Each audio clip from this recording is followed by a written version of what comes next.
Welcome to Rebel Headquarters. We got a great show ahead for you guys today. We've got 2 women scientists running for office.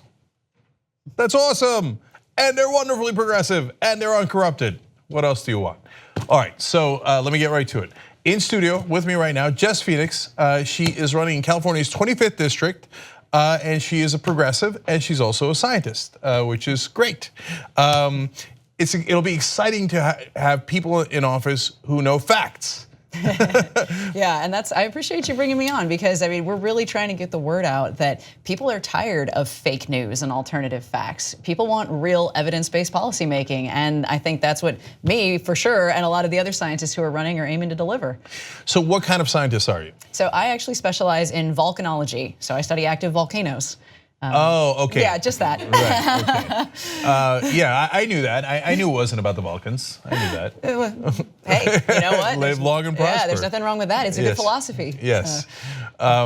So I'm sure you get that all the time. Yes. Okay. You know, I saw in the notes about you that your points about Yellowstone, and I read an article about that a couple of months back, so I'm now an expert on it. Of course. But I wanted to run it by you.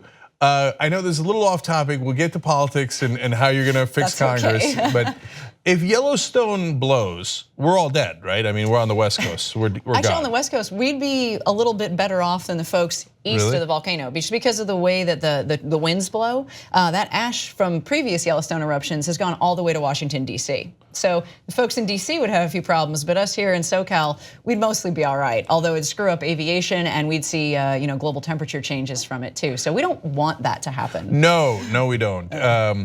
But if, like, I read this doomsday thing that if it blows, that it covers up the sky and the temperature, and then we all die. It's not a good thing. I mean, there were it's not a good thing if we all die. You know, volcanoes, they don't mess around. But it's it's one of those things where it happens about every 640,000 years, and it happened about 640,000 years ago.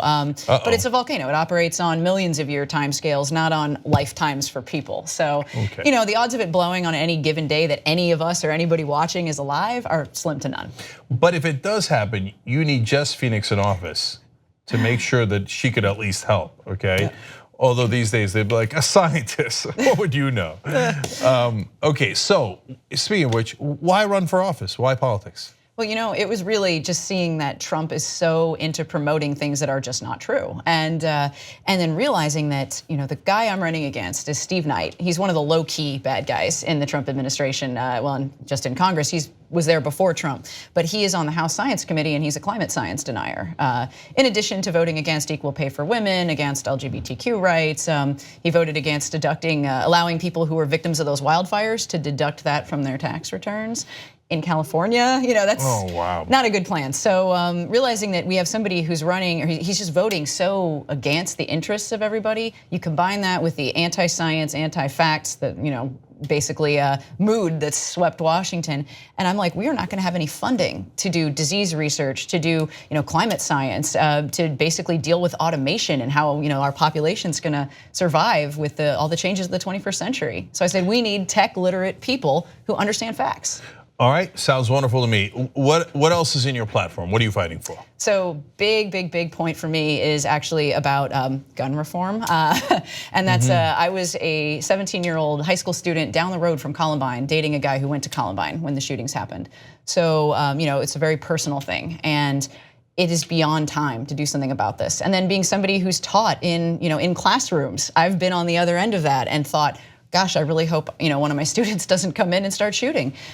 So I think that we really need to make sure that we do all the common sense gun reforms you hear, about banning bump stocks and assault weapons and closing background check loopholes, not allowing concealed carry reciprocity. But then we've got to fund the CDC, because you cannot fix what you can't measure. And if we don't have good data on the gun violence epidemic, not just mass shootings, but suicides and domestic violence, we don't know what we need to do to fix the problem. So that's a big one for me. Yep. How about campaign finance reform? Oh, huge.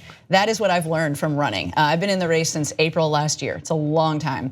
And one of the biggest barriers to entry into politics for people is the fact that you got to have a wealthy donor network. You got to pay to play.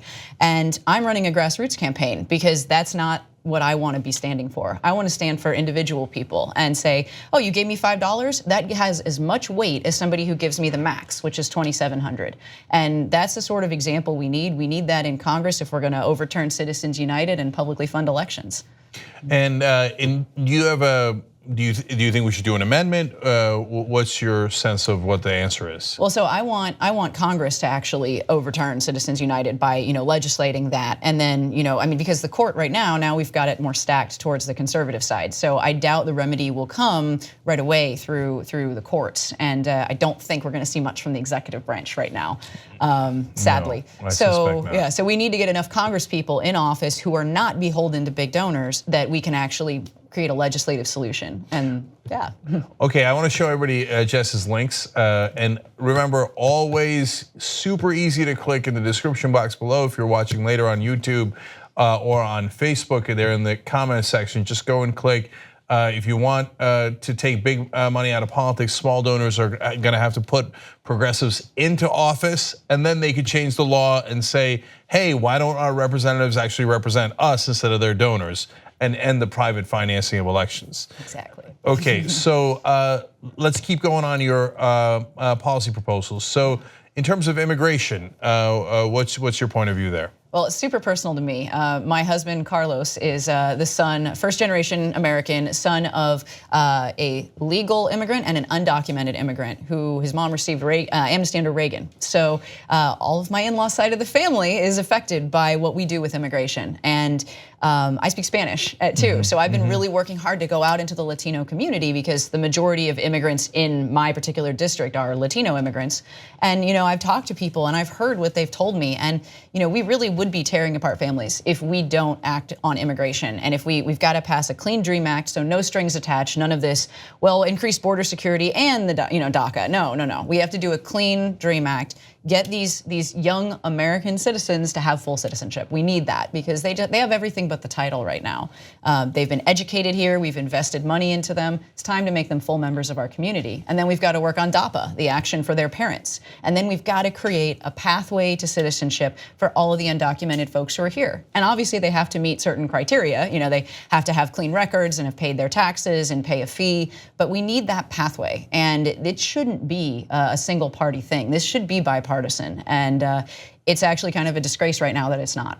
Yeah, I was gonna say good luck with that, but you never know. Hey, look, the person who gave your mother-in-law amnesty was Reagan. Exactly. And that was actually actual amnesty. Yeah. It was called amnesty because it was amnesty. Not now, like if you do a pathway to citizenship that takes like 12 or 14 years, almost twice as long as indentured servitude, they call that amnesty. That's not amnesty. Reagan actually said, okay, you guys have, you're in, that's it, you're done. So it is amazing how many different things have touched your life personally. Anyway, so look, in California you got runoffs, you got a primary, so Steve Knight being the incumbent and Republican in that district is likely to make the runoff. So who are the other Democrats in the race that you are in effect running against to go up against Steve Knight? Well, there are a couple of others. Actually, there's I think 7 or 9. It keeps changing, day to day. But there's a few of us who are more serious. But as far as the field goes, obviously everybody's objective is to get rid of Knight. But I am the most progressive of the group. In terms of healthcare for all and the climate positions and what we should do about guns. And so that's really how I've been trying to differentiate myself. And saying that, I'm not taking money from big donors. Like my whole network is grassroots. So I have the most individual donors of anybody in the field. I think we're over 5,000 now individual donors. And the average donation, it was $44 at our last FEC filing. It's now down to $32. So it sounds Congratulations. funny. I know, right? It's going smaller. But actually we're getting more individual donations just for lower dollar values. So it's really working. And it just shows me that there really is a lot of support for this movement that we're working on, which is, hey, evidence in government. Have any of your Democratic opponents accused you of being too progressive? No, they haven't. Okay. And and that's the thing is I can back up where I stand with evidence. And so that's what I'm like, yeah, you know what? I have a reason for thinking everything that I believe. So healthcare for all, does that mean Medicare for all? Medicare for all, yep. And I like that model. And I think the approach of using the Medicare administration system that we have now that's a really cost-effective way of delivering healthcare to a lot of people. So I really like that as a moving forward policy. All right, one last fun thing. apparently you got a bunch of Star Trek actors on your side. I do. So I love Star Trek, and I've interviewed a whole set of people from the different series. So who do you have, and why are they animated about California's 25th district?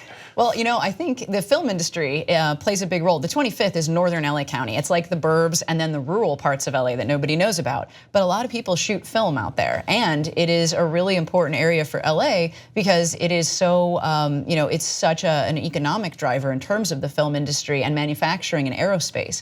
So we're like basically the neighbors of all these folks. But I've had Tim Russ supporting, Bob Picardo, John Billingsley, and the interesting thing is it's a lot of the women of Star Trek too. Marina Sirtis, Gates McFadden, and then some of the newer series folks. Mary Cheffo, I think I'm saying her last name right. She's on Star Trek Discovery, and she just recently started following the campaign on Twitter. So I'm hoping maybe she wants to come on board.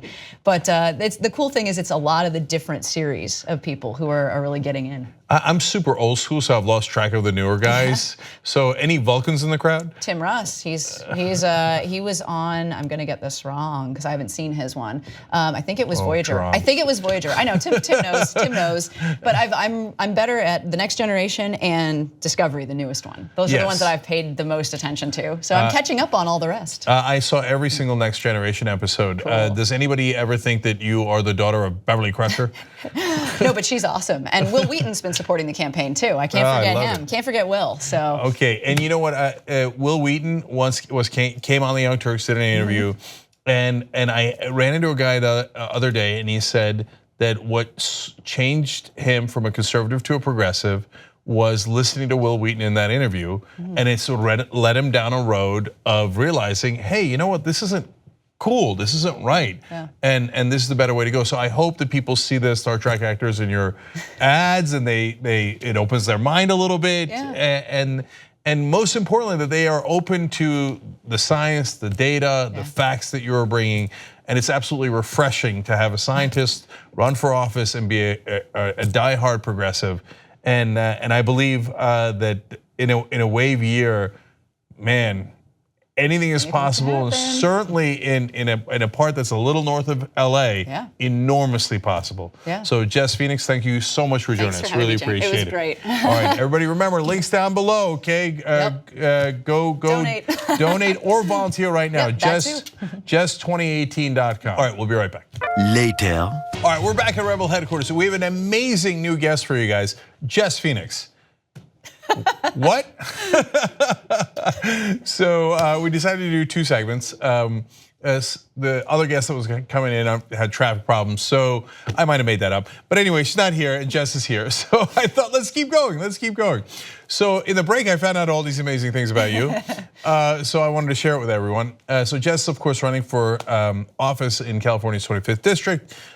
So you're also on Discovery and Science channels? Yeah, I do shows for them. I did a series for Discovery 2 years ago now called Trailblazers. That's on Amazon, and it's, we went to a volcano in Ecuador and did some scientific measurements there, and we're trying to figure out how to predict volcanic eruptions. That's the holy grail of volcano science. So I did that series for them, and then I was on Shark Week last time. So I'm hoping really? Donald Trump knows who I am because he likes Shark Week, I guess. Oh, totally. So, you should have done some dig on Donald Trump. He would have been like, this Jess Phoenix is the worst, then you're guaranteed to win. Yeah, but you see I have a shark necklace. Oh, you do? Yeah, sharks are one of my things, so I love them. But and then I was also, I'm on the Science Channel series that's ongoing called What on Earth? And I was just on one of their episodes like last week, I think. So you like sharks, Star Trek, and volcanoes. Yeah. Okay, you've got my son's vote. Okay, that's cool, I'll take it. like all the coolest things in the world to him.